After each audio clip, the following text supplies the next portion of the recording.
Olá, bom dia, boa tarde, boa noite, como vai você? Eu espero que esteja tudo bem.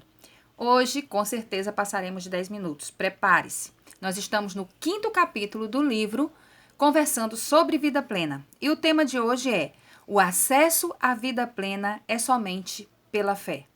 Quem me conhece e me acompanha há mais tempo sabe que o tema fé é muito atrativo para mim. O meu primeiro livro falou muito sobre isso e eu continuo aprendendo sobre esse tema e você, eu acredito que vai aprender também. Bom, vamos prosseguir nessa jornada de descobertas incríveis. Não sei se você entendeu o capítulo anterior, mas eu gostaria de começar este com algumas frases de Reina de Hitler que podem transmitir ainda melhor aquilo que eu expressei sobre você ser nova criatura, sobre termos o DNA de Deus. Algumas frases, lá vai. A sua origem vai muito mais longe do que seu passado.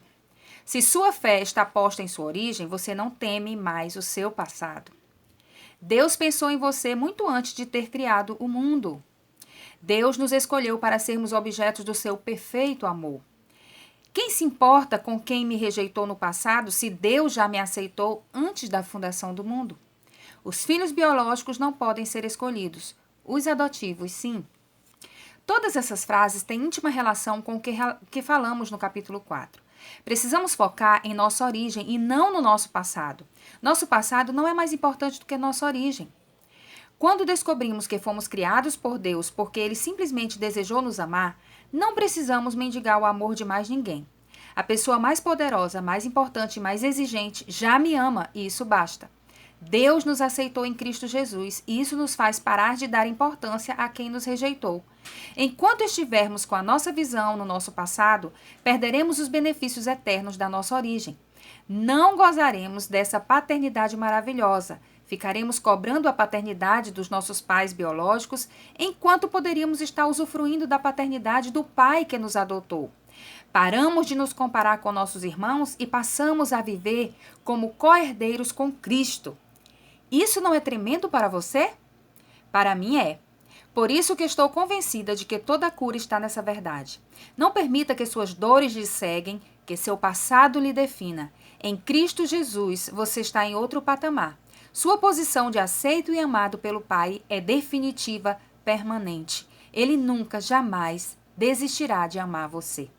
Eu creio nessas verdades de todo o meu coração e por isso elas funcionam para mim. Você só terá de Deus a medida exata que você acredita que Ele lhe deu em Cristo Jesus. Sem fé, nada feito. A Bíblia, o que está escrito nela, funciona na vida de todas as pessoas, mas nem todas elas creem nisso, e por isso as promessas que estão lá não acontecem na vida de quem não crê. Eu tenho aprendido que até a fé que temos para receber a salvação é Deus quem dá. Ele coloca a fé dele numa medida mínima em cada coração. E essa fé é despertada quando a pessoa ouve a palavra de Deus. Romanos 10:17 diz que, consequentemente, a fé vem por ouvir a mensagem, e a mensagem é ouvida mediante a palavra de Cristo. Por isso, é muito importante que a palavra de Cristo seja pregada. E após despertada para a salvação, a nossa fé se desenvolve. Mas nós decidimos o ritmo desse desenvolvimento. É como um músculo. Se ele não se movimenta, atrofia. O que fazemos com na musculação? Temos que carregar pesos para desenvolver estes músculos. A mesma coisa acontece com a fé. Você não vai ver a sua fé crescer se você ficar aí passivo. A sua fé aumenta à medida que você cresce em conhecer a Cristo e sua palavra. Muitos cristãos leem a Bíblia para cumprir tabela, para ticar, como um ritual religioso. Leem todos os dias para poder ter moral de cobrar as outras pessoas. Mas não fazem isso com a intenção consciente de meditar na palavra, de se render a ela e de ver sua fé crescer quando os desafios surgem. Cada vez que você conhece, aceita, medita e crê na Bíblia, o próximo passo é, diante da necessidade, acontecer a experiência que é o exercício da fé e você consegue aplicar aquilo que você meditou. Esse processo, infelizmente, acontece com a minoria dos cristãos. Falamos nesse livro sobre vida plena e este capítulo diz que ela só é possível pela fé. Se você não acredita, nem precisa continuar lendo. Vai perder seu tempo. A vida plena existe, ela é uma pessoa. Em Cristo ela foi oferecida a todas as pessoas. Algumas vão receber e outras não. Mas o problema não está nem em Deus e nem em Cristo. A parte deles já está consumada.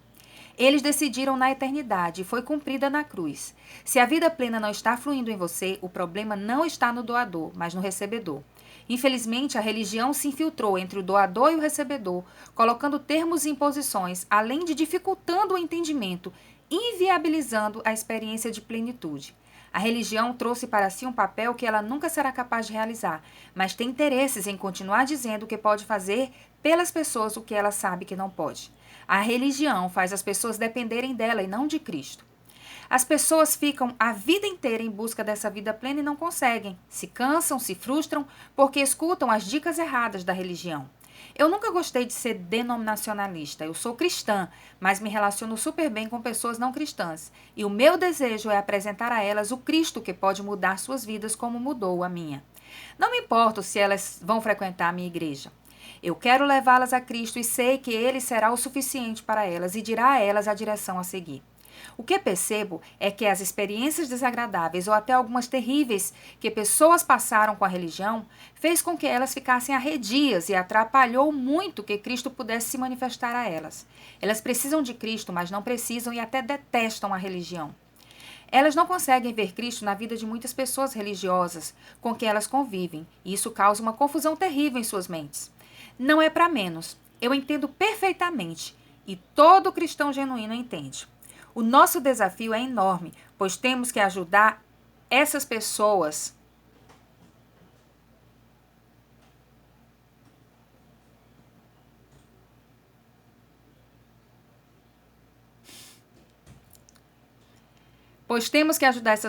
a entenderem que Deus não tem nada a ver com a religião dos homens e que Ele também não aprova a hipocrisia e tantas outras coisas que são abomináveis, feitas por pessoas religiosas que usam o nome dele.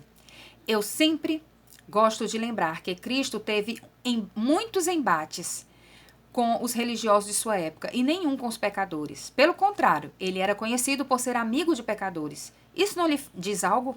A luta contra a religiosidade é muito maior do que a luta contra o pecado. E além disso, na cruz, o problema do pecado foi resolvido definitivamente. Mas a religiosidade seguiu seu curso, desviando os corações de muitas pessoas. Bom, então, enquanto não nos despirmos da forma religiosa de pensar, será impossível focar a nossa fé nas verdades da palavra de Deus e vivermos essa vida plena. É preciso fazer uma escolha, e eu já fiz a minha. Quando escolhemos a vida plena, até ofendemos os religiosos, somos rejeitados e difamados porque saímos da bolha. Mas nenhuma perda se compara ao ganho que eu encontro em Cristo Jesus. Já perdi muito tempo e não posso perder nem mais um segundo. Quero viver essa verdade e tenho pressa para apresentá-la a outros. Por isso escrevi este livro. O véu foi rasgado, mas a religião tratou de fazer outro. Quem não se render a um relacionamento diário e crescente com Cristo acaba sendo presa fácil e passa a ser manipulado pelo véu da religião. Hoje eu posso afirmar que o que mais impede a pessoa de aceitar Jesus não é o pecado, é a incredulidade. Pois é a fé que faz você reconhecer que precisa de Cristo e que a salvação que Cristo oferece é real e é para você. Se o ser humano conseguir vencer a incredulidade do seu próprio coração, ele conquistará todas as verdades bíblicas e viverá em plenitude. Mas como ter fé? Será que a fé existe para que eu possa usá-la para conquistar tudo o que eu desejo? Será que é esse tipo de fé que me dará vida plena? Não, não e não. Eu recomendo os livros de Reinhard Hitler. Ele explica que nós precisamos conhecer os fatos de Deus. Aquilo que é fato de Deus, temos que nos apropriar e receber pela fé. Os fatos de Deus estão no verbo passado. É algo que ele já nos deu. Precisamos crer neles e receber pela fé. Já é uma realidade, não é uma promessa. Não precisamos pedir, só agradecer e adaptar a nossa forma de viver a essas verdades. Você pode observar, por exemplo, os versículos que dizem em Cristo ou nele, são afirmações, são fatos e precisamos urgentemente usar a nossa fé para nos apropriarmos dessas verdades. Eu tenho uma série de versículos selecionados que mostram quem somos em Cristo e posso colocar no final deste capítulo. Todos eles não são promessas, são fatos de Deus. A fé deve ser baseada na vontade de Deus.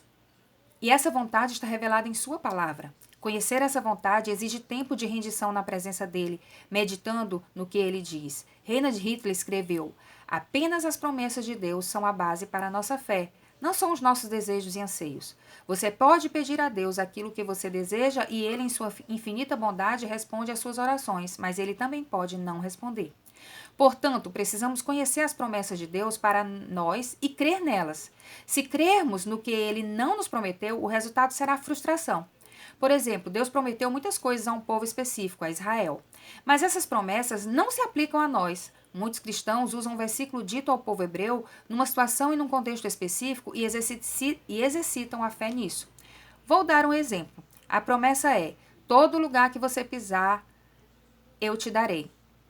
Então, um cristão do século XXI vai em um terreno que deseja muito possuir e pisa nele. Mas nada acontece, ele não tem o dinheiro para comprar e ele repete esse versículo por dias ou até anos.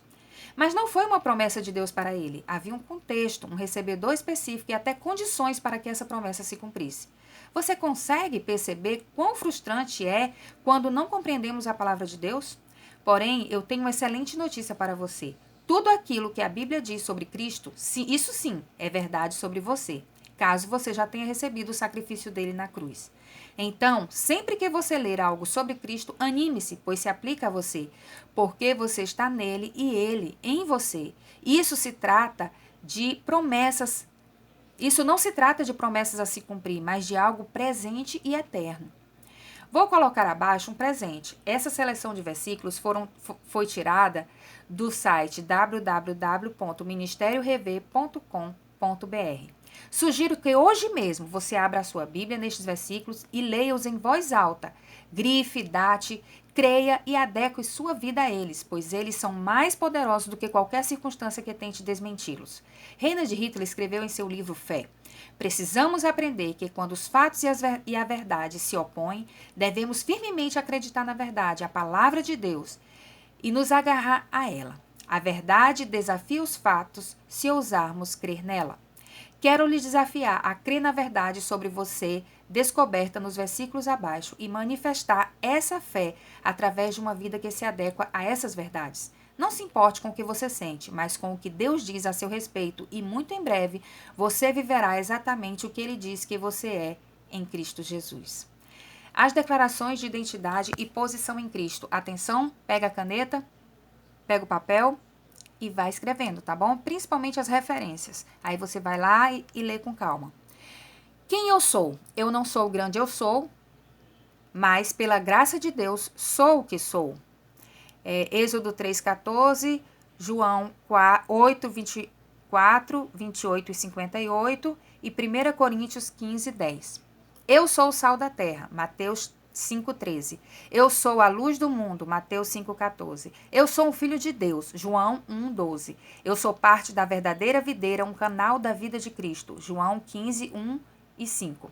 Eu sou amigo de Cristo, João 15, 15. Eu fui escolhido e nomeado por Cristo para dar seus frutos, João 15, 16.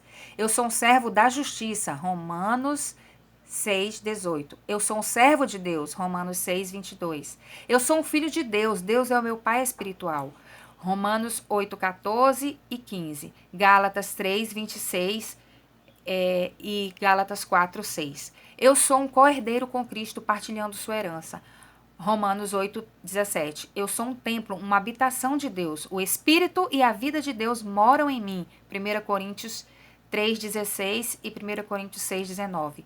Eu estou unido ao Senhor, eu sou um só Espírito com Ele, 1 Coríntios 6,17. Eu sou um membro do corpo de Cristo, 1 Coríntios 12, 27, Efésios 5, 30. Eu sou uma nova criação, 2 Coríntios 5, 17. Eu fui reconciliado com Deus e sou um ministro da reconciliação, 2 Coríntios 5, 18 e 19. Eu sou um filho de Deus, um com toda a sua família, Gálatas 3, 26 e 28. Eu sou um herdeiro de Deus, visto que sou um filho de Deus, Gálatas 4, 6 e 7. Eu sou um santo, Efésios 1, 1, 1 Coríntios 1:2, Filipenses 1:1, Colossenses 1:2. Eu sou feitura de Deus, obra de suas mãos, nascido de novo em Cristo para fazer sua obra. Efésios 2:10. Eu sou um concidadão com os demais membros da família de Deus. Efésios 2:19. Eu sou um prisioneiro de Cristo. Efésios 3:1 e Efésios 4:1. Eu sou justo e santo. Efésios 4:24. Eu sou um cidadão dos céus, assentado nos céus agora mesmo. Filipenses 3:20, Efésios 2:6. Eu sou escolhido com Cristo. Eu estou escondido com Cristo em Deus. Colossenses 3:3. Eu sou uma expressão da vida de Cristo, porque Ele é a minha vida. Colossenses 3:4. Eu sou um escolhido de Deus, santo e amado de Deus. Colossenses 3:12, 1 Tessalonicenses 1:4. Eu sou um filho da luz e não das trevas. 1 Tessalonicenses 5:5. Eu sou um participante da vocação celestial. Hebreus 3:1. Eu sou um participante de Cristo. Eu participo da vida de Cristo. Hebreus 3:14. Eu sou uma das pedras vivas de Deus. Fui edificado em Cristo e sou uma casa espiritual. 1 Pedro 2:5. Eu sou um membro da raça escolhida, do sacerdócio real, da nação santa, do povo que é possessão do próprio Deus. 1 Pedro 2, 9 e 10. Eu sou um estrangeiro neste mundo em que vivo temporariamente. 1 Pedro 2, 11. Eu sou um inimigo do diabo. 1 Pedro 5, 8. Eu sou um filho de Deus e me parecerei com Cristo quando ele voltar. 1 João 3, 1 e 2. Eu sou nascido de Deus e o maligno, o diabo, não pode tocar-me. 1 João 5:18. Visto que estou em Cristo pela graça de Deus, eu fui justificado, totalmente perdoado e feito justo. Romanos 5:1. Eu morri com Cristo e morri para o poder do pecado, que não mais exerce autoridade sobre minha vida. Romanos 6, de 1 a 6. Eu estou livre da condenação eterna. Romanos 8:1. Eu fui colocado em Cristo pela mão de Deus. 1 Coríntios 1:30. Eu recebi o Espírito de Deus em minha vida para que eu possa conhecer as coisas que graciosamente me foram dadas por Deus. 1 Coríntios 2:12. Eu recebi a mente de Cristo. 1 Coríntios 2:16. Eu fui comprado por um preço. Eu não me pertenço, eu pertenço a Deus. 1 Coríntios 6:19 e 20. Eu fui estabelecido, ungido e selado por Deus em Cristo e recebi o Espírito Santo como sinal que garante minha herança vindoura. 2 Coríntios 1:21, Efésios 1:13 e 14. Visto que eu morri, já não vivo mais para mim mesmo, mas para Cristo. 2 Coríntios 5, 14 e 15. Eu fui feito justo, 2 Coríntios 5, 21. Eu fui criado com Cristo e não vivo mais, mas Cristo vive em mim. A vida que estou vivendo agora é a vida de Cristo, Gálatas 3, 20.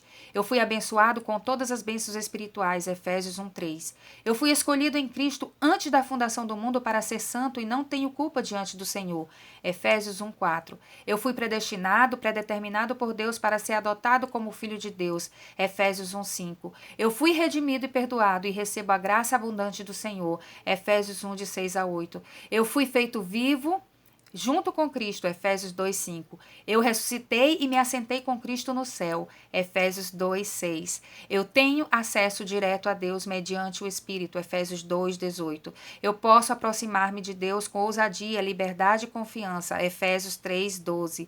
Eu fui liberto do domínio de Satanás e transferido para o reino de Cristo.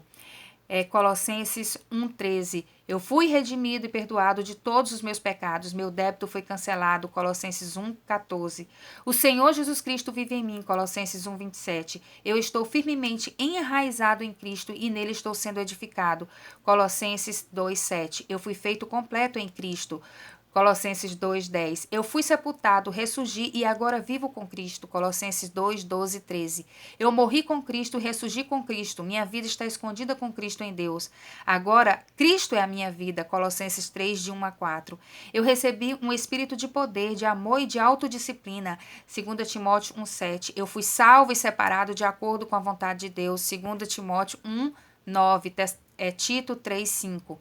Visto que eu estou santificado e feito um com quem me santificou, o Senhor não se envergonha de chamar-me de seu irmão. Hebreus 2:11. Eu tenho o direito de achegar-me ousadamente diante do trono de Deus, a fim de receber misericórdia e encontrar graça que me ajude em tempos de necessidade. Hebreus 4:16. Eu recebi promessas preciosas e magníficas da parte de Deus, mediante as quais eu me tornei participante da natureza divina do próprio Senhor. 2 Pedro 1:4. Amados, tudo isso não é promessa, não é o que vai acontecer, já está consumado. Por causa da cruz, tudo isso está consumado e nós só podemos usufruir de tudo isso se tivermos fé. Este é o ponto deste capítulo. A vida plena, ela só é possível pela fé. E aqui está tudo que você já é em Cristo Jesus. E se você não usufrui de tudo isso, você está subvalorizando a morte sacrificial dele na cruz por você. O desejo de Deus é que você usufrua disso. O plano de Deus é esse, exatamente esse que está na palavra. Por isso a importância. A fé vem pelo ouvir a palavra. Perguntas para reflexão. Olhando sinceramente para a sua vida, você tem vivido em Cristo ou sob o véu da religiosidade? Explique sua resposta. 2. Você se considera uma pessoa de fé?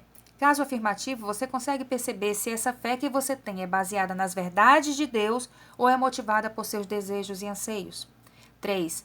Já que a fé vem pelo ouvir e ouvir a palavra de Deus, como você avalia o seu tempo com Deus, a sua meditação na palavra de Deus? 4.